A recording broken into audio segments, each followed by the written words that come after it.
What is it about California and Los Angeles specifically that feeds your creativity and informs the direction of your work? For me, it's the history of craft that exists here in California, but specifically in Southern California. We have such an amazing wealth of history. Like, we went to school in Pasadena, and I had no idea when I got here from New York that, Pasadena was sort of a epicenter for mid-century design, all the architecture, all the furniture design, the product design, the landscape design. It was like an endless playground for us to really discover. And it influenced me heavily early on in terms of my point of view, my cues, sort of what I think about when I'm designing. And it's really a lot has to do with the craft that's inherent here and the history of craft that we are so lucky to be a part of. Hello, I would concur with most of that. I arrived in California in the early '90s and didn't know much about the history of California and the fact that it was really where America looked toward to mid-century design and the product design and the progressive architecture that happened in Los Angeles at that time was super influential to me and developing product, and also just the environment and I came from the deep south, and the idea of indoor outdoor living and having spaces that you would occupy like that, and that was fascinating for me and definitely influenced my design.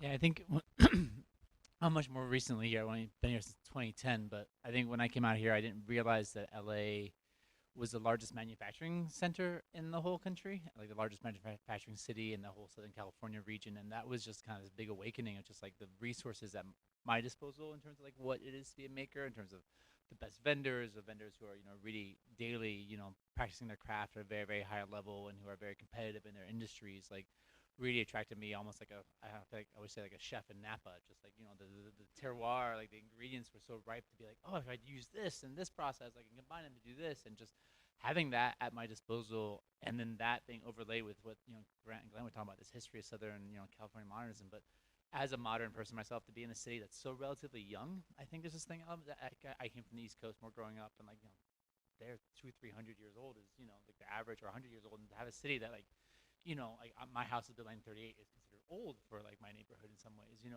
it's still very modern. Just how recently some of those elements have come about here, and how this was just like this really crucible of thinking and thought and so much experimentation that happened here, and to be like immersed in that, which just felt so fresh and different than it had been in the East Coast, and people were so much more open and connected than they were back east. And I remember just early on, I met Grant and Glenn, and just the openness and community that comes about from being in Southern California is, I think, somewhat related to the weather. So I think there's an element of just like the sunniness and the optimism that comes from perhaps Hollywood, but I think it really influences the connections and the work that and those relations I have with vendors a lot. So now I'm realizing that I'm the only one who was born and raised in Southern California. And no, we talked earlier, so I know she wasn't. And because you don't move from California to go to Iowa State, yeah. So I mean, maybe you do if you play football or something. But so for me, I grew up in a suburban tract neighborhood in Orange County, but it was all built in the '60s. And in my neighborhood, they picked 6 styles of homes. So the developer, 2,300 homes in this zone, and there were 6 styles. And I grew up in the Plymouth style that I found out, and then there's like a more Dutch style, and there's a cottagey one, but every 15th house, there was a flat roof, just kind of clean-cut modern house. And growing up, even as a 10-year-old, rollerblading around my parents' neighborhood, I was like, those are the coolest houses. And my mom and dad, who are like from the Church of Costco, like everything I ever grew up with is Kirkland signature. I mean, like no kind of cultural or artistic savvy, or whatsoever.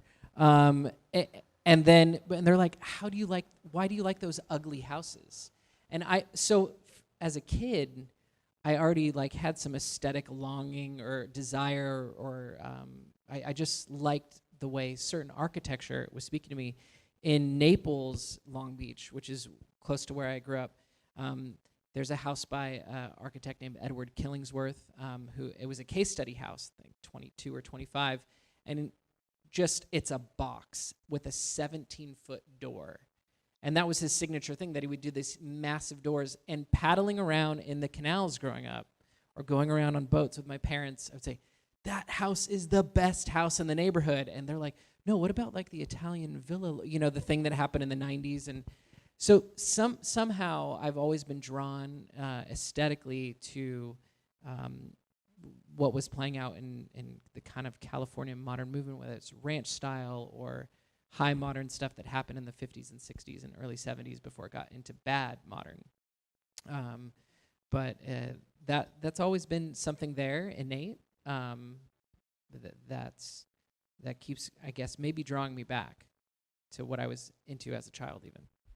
I have, so I'm from a farm in Iowa, and nowhere cool by any means in comparison to these gentlemen, but I grew up drawing on my notebooks, telling my parents that I was going to be moving to California, and I'm pretty sure they would rip them up and throw them away because they did not want me to move. But yeah, I came out here probably 13 years ago, drawn to how everything is indoor, outdoor. Obviously, growing up in the Midwest, you have snow, it's hard to get around. I wanted to be able to enjoy life 365. And specifically when it comes to the design and the simplicity of what this state in Southern California has to offer, we just approach our product design as simple, straightforward, and user-friendly. So it's not fussy. It serves a purpose. You can tell that it's a light. You can understand that it's a knob or hardware. So it's nothing profound by any means, but we're definitely drawn to also the natural elements that we have here in Southern California, and making sure that all of our metal is not plated and it's raw and natural and those kinds of things. So I think that's how we approach sort of that modern conversation for our business.